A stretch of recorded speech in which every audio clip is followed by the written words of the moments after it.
আসসালামু আলাইকুম।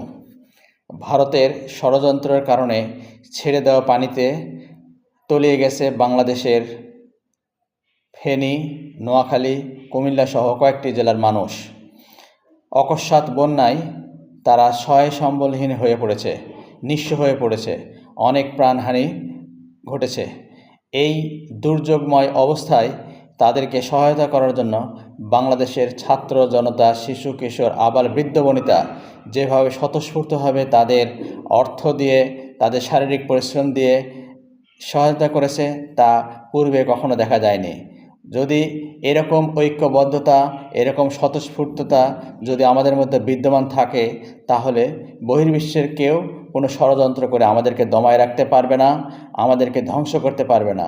তাই এরকম ঐক্যবদ্ধতা, এরকম ঐক্যবদ্ধ স্বতঃস্ফূর্ততা বিদ্যমান থাকুক আমাদের মাঝে।